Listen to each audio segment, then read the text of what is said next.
Hello, my name is Ed Johnson III, and I am privileged to serve as the planting lead pastor of Harvest Fellowship Baptist Church in DeSoto, Texas. Here at Harvest Fellowship, we are in a series on the book of James.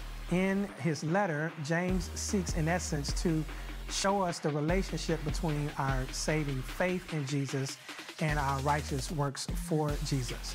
So we hope and pray that you will tune in for the entire series, to see this series or to listen to this series. And for more information about our church or to connect with us on social media, please be sure to log on to our website at harvestfbc.org.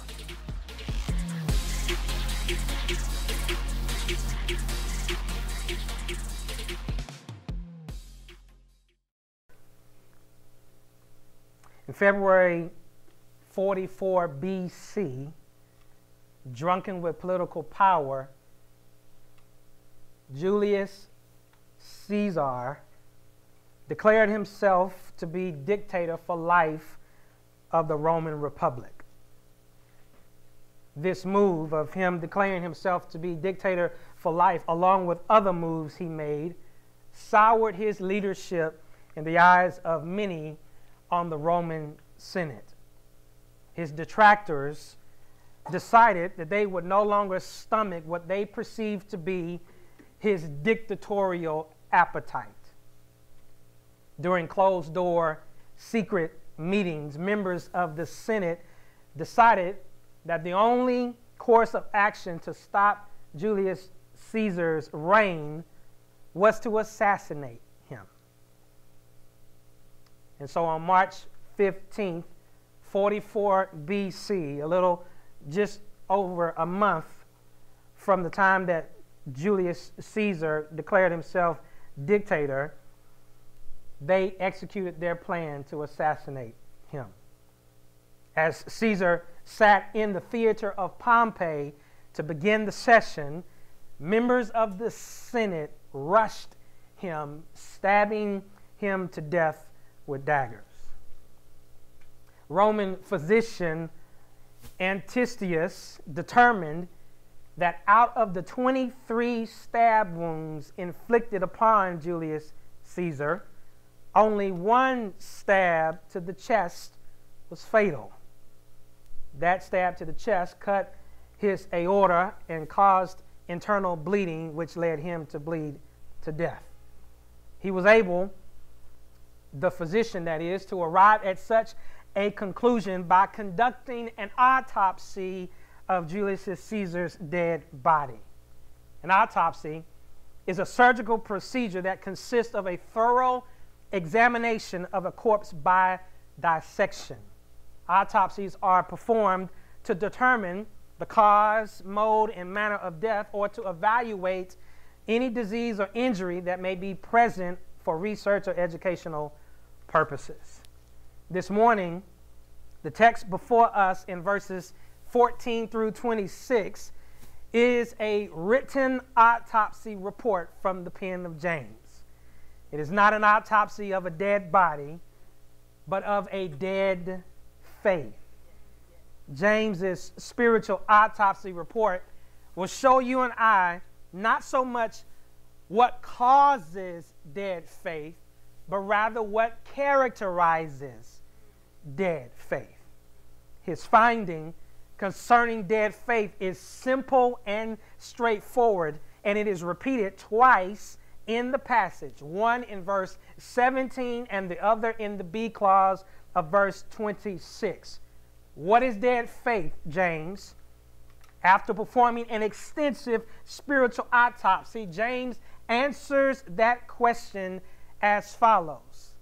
A dead faith is a faith that has no works. A dead faith is a faith that has no works. After praying this week and combing through this report, I believe there are 3 points of interest James makes concerning dead faith that we need to understand. 3 points of interest concerning dead faith that we need to understand. First, a dead faith, that is, a faith that has no works, a dead faith is of no benefit. Look with me in James chapter 2, verse 14. James begins his autopsy report by posing two related questions that set the overall context of the entire passage. Look there with me. What good is it, my brothers, if someone says he has faith but does not have works? Will you note James's second question in verse 14? Can that faith save him? What faith? The faith that has no works. Dead faith. Can that faith save him? Not can faith save him. Can that kind of faith save him? The issue at hand is a certain kind of faith James is dealing with. A dead faith, a faith that has no works. Sometimes the best explanation comes by way of an illustration. James does just that in verses 15 and 16. Look there again with me. If a brother or sister is poorly clothed and lacking in daily food, and one of you says to them, "Go in peace, be warmed and filled," without giving them the things needed for the body, what good is that? The answer to the question posed in the illustration, what good is that, as well as to the question at the beginning of verse 14, where James says, what good is it, brothers, is that a faith that has no works is of no benefit. It is of no good. No good to the one that has such a faith that has no works, and it is no good to anybody else for that matter. Faith that has no works is of no benefit. It is, according to verse 17, a dead faith. James anticipates an objector responding to his statement about faith without works is dead. He anticipates this. If you look in verse 18, he writes at the beginning, but someone will say, do you see it? But someone will say, you have faith and I have works. When read carefully, will you notice that this objector thinks that it is possible for one person to have faith and for another person to have works. One person has faith all by itself. Another separate person has just works in and of themselves.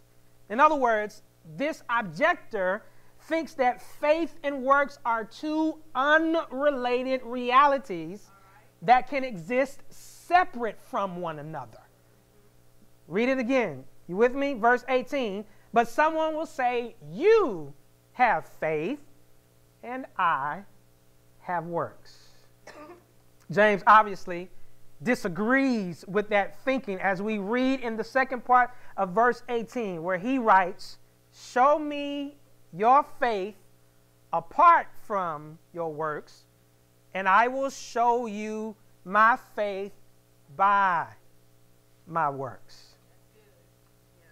Willard Duncan Vandiver was a politician who lived in the 1800s. It was said of him, say, that he was attending a dinner for the Philadelphia 5 o'clock Club while serving on the U.S. House Committee on Naval Affairs in 1899. William, at that dinner, it is said popularly in stories that he heard another speaker's comments and was said to have responded to that speaker these words: I come from a country that raises corn and cotton. cockleburs, and Democrats. And frothy eloquence neither convinces nor satisfies me. I'm from Missouri, and you have got to show me. That statement is believed to be where Missouri got her nickname from, as being the show me state. If I can adopt, adapt, and apply that moniker to James's statement here, James is saying that for Christians, we have a show me faith. The way we show our faith is through our works. Faith and works go together, like red beans and rice, like peanut butter and jelly, like macaroni and cheese. Don't press the analogy too far. You get the point. The point is faith and works go together. They are not to be separated. It is James's next statement that yields our second point of interest concerning dead faith. He writes in the beginning part of verse 19, track there with me, "You believe God is one, you do well." In writing to a Christian Jewish audience, James more than likely is making an allusion to the Shema. The Shema in the Old Testament was the most basic confession of Judaism that is recorded in Deuteronomy chapter 6, verse 4, which says, listen, Israel, the Lord our God, the Lord is one. James is making an allusion here possibly to this Shema, this basic confession of Judaism, because he knew he was writing to Christian Jews that were coming out or had come out of Judaism and were now in the Christian faith. But James doesn't stop there. He's not done with his thought. Are y'all with me in verse 19? You believe that God is one, you do well. And some commentators believe he is being sarcastic here because of what follows next. He says, even the demons believe and shudder. James is saying that demons are monotheists too. Demons believe in the one and only true and living God, but they have no corresponding works to show that their faith is salvific. Demons acknowledge God, but their lives and their existence are not in alignment with the will of God.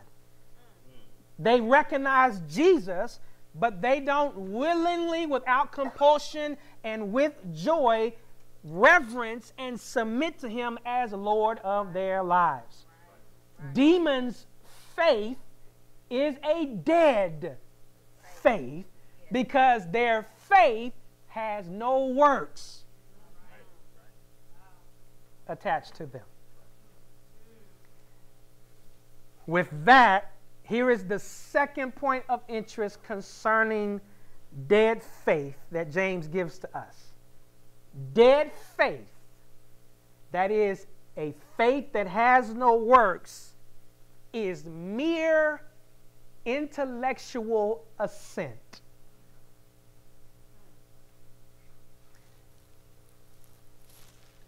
So there was a young boy that volunteered to be part of a team building exercise that I'm sure many of you participated in at some point, called the Trust Fall Game.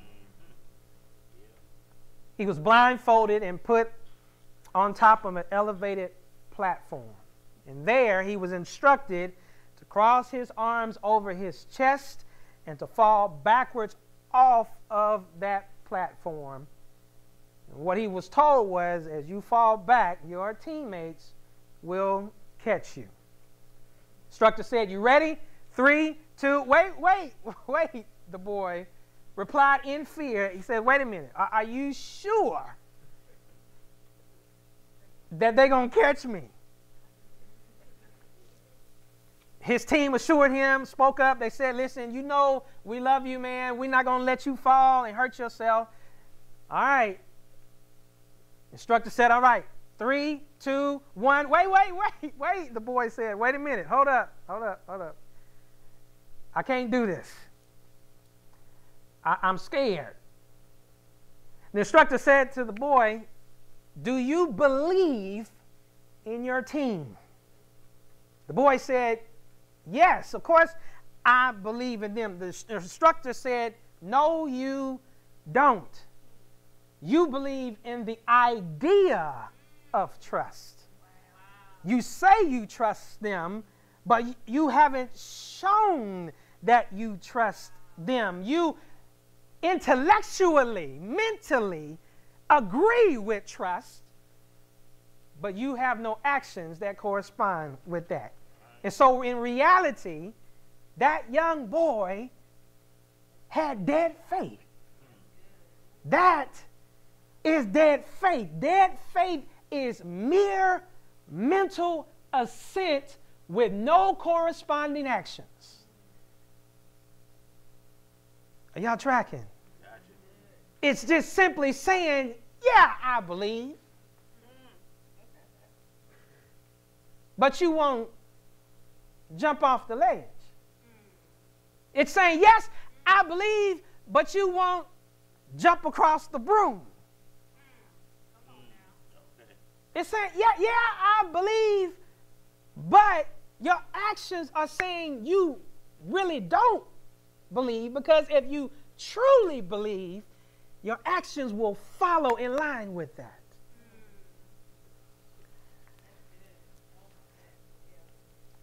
In James's concluding response, I believe we see the third and final point of interest as it relates to dead faith.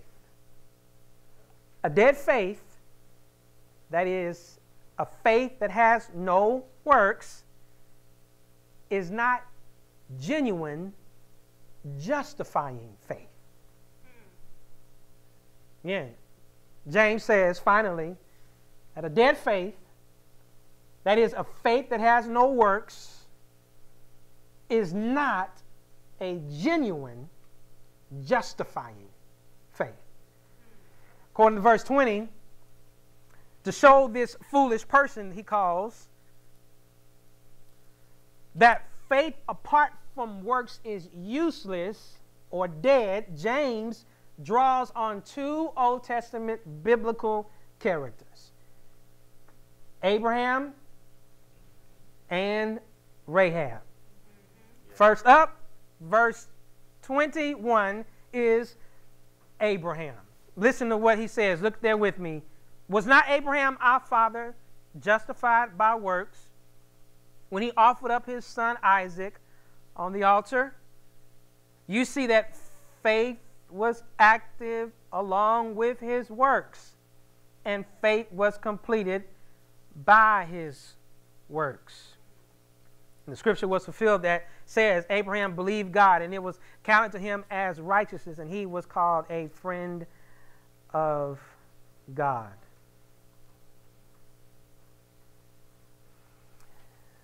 Well, you know, because, and I'm going to go ahead and say this here because this applies to the point about Rahab as well, that there are many who confuse what James writes here with what Paul writes in Romans. And they think that James is speaking against what Paul says about justification by faith alone. But I want to go ahead and say it here. I'll pick it up again a little bit later, that Paul and James are not against one another.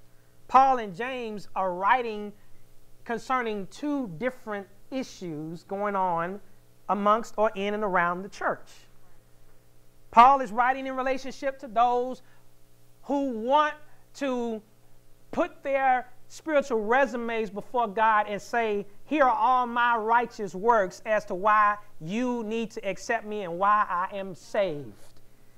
Salvation, they would say, is by works, not by faith alone. And Paul says, absolutely not. Faith, justification is by faith alone, in Christ alone. James is not dealing with that issue. If you read the context, this is why we went slowly through it. James is talking about a certain kind of faith. He is addressing dead faith. He is addressing somebody who is saying that they have faith, but they don't have works. And so James picks up Abraham and uses Abraham as a means to show that if you have genuine justifying faith, there will be corresponding actions, works that will come along with it.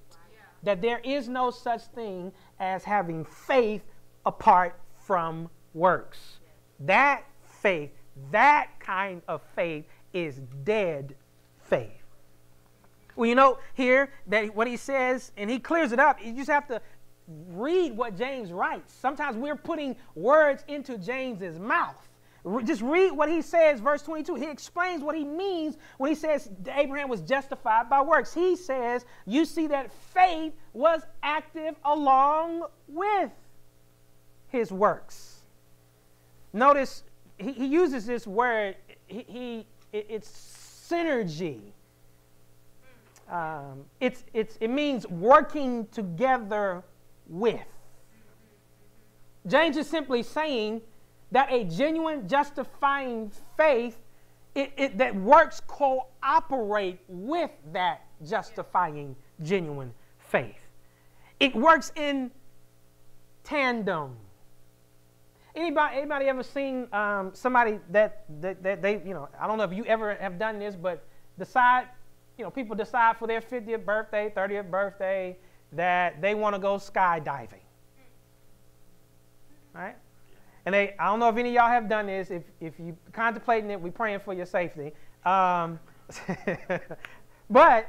they get taken up in a plane, and do they just open the door and put a parachute on you, a beginner, novice, and then just kick you out the plane?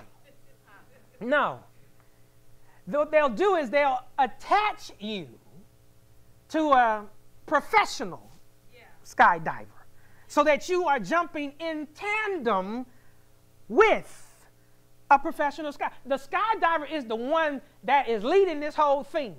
Are y'all here with me? Yeah. He is the one that is in control of this whole thing. He is the one that's going to make this whole thing happen and make sure you safely get to the ground, to the landing zone. So it is with true justifying faith. James is saying true, genuine, justifying faith is the professional skydiver here. And our works are working in tandem. They are connected to it. Yeah. You cannot have one without the other. Yeah. Faith leads the way. It is like, if I can put it in another image, it is like faith is the nose of the plane, and works is the tail of the plane. The tail follows the works, or follows rather the faith. Faith is the nose, works is the tail of the plane. It is attached together. If you do away with the tail, you're dead. Right? Because it goes together. You do away with the nose, you're dead, because they have been created to go together. So James says his faith was synergizing, faith and works were synergizing together, were cooperating with one another. But notice this, he also says, the end of verse 22, and faith was completed by his works. All right, so this word completed, some translations it is perfected, but it has the sense of completed. You know what completion is, and you'll understand how James is using it here. When you get married, my wife and I got married May 18th, 2002. I remember the date. Yes, I know. I almost forgot, but I remembered it. So I get kudos for that. May 18th, 2002, we got married. Walked down the aisle at First Baptist Church in Austin, Texas, off of Heflin Lane. Pastor Wesley was there. He married us that day. We did the whole nine. You know, I was in my tux, looking fly, and my radiant bride comes down the aisle. The doors are open, and I was a true man. I boo-hooed when I saw her. True man, boo-hooed, cried like a baby. She came down. We went through the whole ceremony, and did the whole thing. You know, pronounced that we were husband and wife. And, you know, we kissed, all that. Walked out. In the days to come, people would tell us, "You married? I bet you can't wait to consummate that thing, can't you?" And what they meant was, y'all are officially already married, but there's an act to follow that completes that. It consummates it. It shows that this thing is real. Y'all here with me? That's consummation. Here's another. If you don't get the marriage thing, I don't want to isolate our singles. So, you know, marriage is good. It's a gift. Singleness is a gift as well. No hate here at Harvest. We love both. There are times that there are some students that come to the school that I work at, and they want to become a part of our after-school program. There was one particular student that wanted to become a part of the program. I spoke with that particular student's parent, and basically told that parent that we have space in our program and that her student was accepted. After saying that, the parent said, "Is there anything that I need to do, you know, in relationship to kind of making, you know, do you know information?" I said, "Yes. What I need you to do is that even though your student has been accepted, that doesn't change. They're already part of the program based on what I just declared to you, right? That you desire your kid to be enrolled in the program. That's fine. We can go ahead and do that. It's a done deal." I said, "Here's the thing that I need you to do. I still need you to get the application. And I need you to complete the application. When you complete the application, it doesn't mean that your child is any more accepted. It just shows that this thing is official, that this thing is real, that this student is a part of the program." You get James's point? He's saying works is the application. It doesn't make you accepted because Christ makes you accepted before God. It just shows that this thing is official, that this thing is real, that this thing is genuine. So, as someone expressed it, they expressed it well. Sometimes, you know, as preachers, we work hard to put our words together in ways where it makes sense, and it's a zinger, and it's a light bulb kind of moment. And so sometimes we can come up with those things, sometimes we don't. Sometimes we find great statements, and I wish I could take credit for this one, but I can't out of integrity's sake. But someone has expressed it this way when it comes to Abraham. They said Abraham was not saved by faith plus works, but by a faith that works. Oh, that's good. Abraham was not saved by faith plus works, but by a faith that works. I wish I would have said it, but I didn't. Next, he puts before us Rahab. He says, verse 25, "And in the same way was not also Rahab the prostitute justified by works when she received the messengers and sent them out by another way." Real simple here. If you were here at any point in our Joshua series, when he got to this point, if you know the story, basically the two spies were sent out by Joshua to go into the land of Canaan, particularly Jericho, and they were to go into the city and spy out the land. They got to Jericho, or spy out the city. They got to Jericho, and Rahab, they entered her house, and she hid the spies. And when those kingsmen came to her door to ask where did the men go, she sent those men on kind of this trail that led them to nowhere, and then she sent the spies out another way at a particular time to protect them from being found. James says Rahab is another example of how her works worked in tandem with her faith. That because she was justified before God by faith, that works came along with that. That a true, genuine, justifying faith has works attached to it.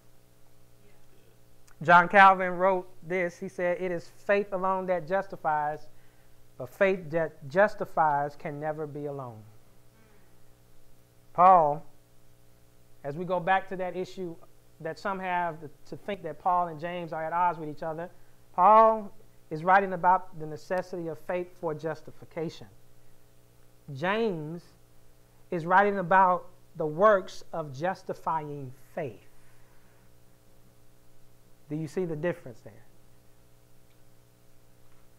So a real, genuine, living faith, hear this,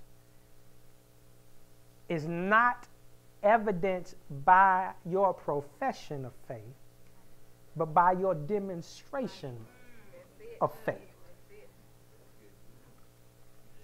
So here's where the message becomes applicable.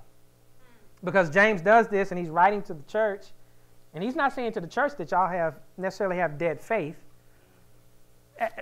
Everything assumed, he's really maybe using this as a negative to highlight a positive. To say, as believers, true, genuine believers in Jesus, you have a living faith. You don't have a dead faith. So he's saying, because you have a living faith, Harvest Fellowship, those of us that are sitting here in this room today, he's saying, show that faith in God by what you do. So if you trust God's calling for you to be a servant, then you will serve. Not just say you're going to serve. Because your faith is not evidenced by your profession, but by your demonstration. If you trust that God has gifted you to serve the church, and you just won't say, I'm gifted, you will serve in and through your gifts. If you trust God that there is a benefit when he says to not habitually missing church, then you won't just agree with the idea that we're supposed to come to church. You will attend church. Are y'all tracking where this is going? If you trust that God will give you peace, then you will pray and you will give thanks instead of worrying. Because we can say we trust God all day. It's not in your profession, it's in your demonstration. If you trust God to provide for your needs, then you will honor him by giving your first and best to him through the local church. Because it ain't about what you say, it's about what you do. What happens? You with somebody that they talk a good game. Maybe in a dating relationship or whatever, or a friendship, and you ask them, do you trust me? And they can say yes till they blue in the face. But you're not going to be really looking at what they saying. You're going to be looking at what they are doing or not doing. So if they tracking you at your job, sitting in the parking lot waiting for you to come out of work, talking about, I trust you. No, you don't, because you wouldn't be sitting here in the parking lot stalking me. Well, I'm going to the store, and they done got their phone out and found Find Friends, and they tracking you on their Find Friends app. They don't really trust you, because they're showing you they don't trust you. But somebody that does trust you won't just say they trust you. They will demonstrate it in what they do in relationship to you. Amen. So you trust that God said, vengeance is mine. I will repay. You don't just say it. God says, if you want to show that you trust me, don't take revenge in your own hands. Reserve that for me. Do good to those who do evil to you. Well, God, I trust you in relationship to my singleness. Do you? Do you? Because like Abraham, God said, I'm going to test you because you need to show me. Not that God doesn't know, but it's a relationship thing. You need to show me that you truly trust me. How you know that you trust God with your singleness? You'll live in your singleness in a way that honors him. Right. You'll strive to be sexually pure when you're single. You'll strive to be devoted to the Lord and not devoted to your self-interest and your self-desires. You'll be committed to his kingdom and his kingdom first. I trust God in relationship to my marriage. Do you?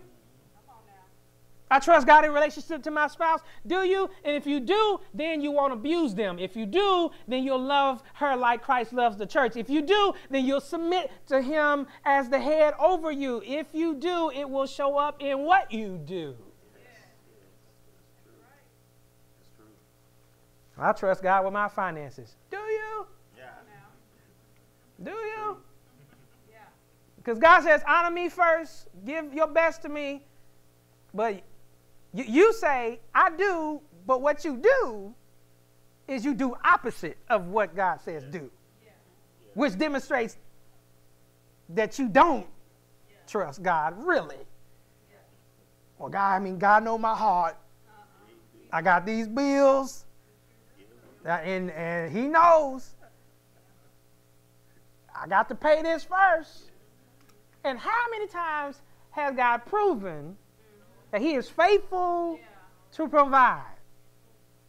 How many times has he shown in Scripture that he is faithful to provide? When there was a widow who only had, one little bread or cake or meal that she could make for herself and her son, and she was going to die, that prophet came to her and said, listen, before you do that, make one for me first. The prophet was representing God. Basically, he was saying, you make something for me first as a representative of God, and God in his faithfulness provided everything that she needed and even much more than that she needed. Yeah. So, do you trust God on your job? With that boss? Yeah. With those coworkers? Do you? Because if you do, you'll submit to that boss. But I don't know. I don't know. And I'm not saying we don't have challenges. I'm not saying that it's not difficult. Yes. We're not perfect at this, but there ought to be a trajectory of our lives that say, God, I'm trying to trust you in this regard. I may have failed the other day, but I'm going to submit even though I don't like him. And I don't like her. I'm going to submit to that boss. Even though I don't like what's going on, I'm going to do that. It's not illegal. It's not illegal. It's not unethical. But I just wish they would do things a little bit different. And I'm not going to take matters into my own hands. I'm going to be respectful. I'm going to do my work. At the same time, I'll be looking for another job. But as long as I am here, I'm going to do what it is that you have instructed me to do because I trust you. Trust your word is true. I trust that pleasure comes from pleasing God more than pleasing yourself and your desires. That doing what God desires in relationship to your boss brings him honor, brings him glory, and it is a good witness to Jesus Christ. You get the point here? If you trust God, show it. Don't just say it. As my late pastor, Dr. Kerry D. Wesley, said in his book on James, entitled Faith Without Works is Dead, he writes, a living faith is a visible faith. Yeah. If you trust God, you need to see it, and not just hear it. May God help us to live a faith that is living, genuine, that pleases him.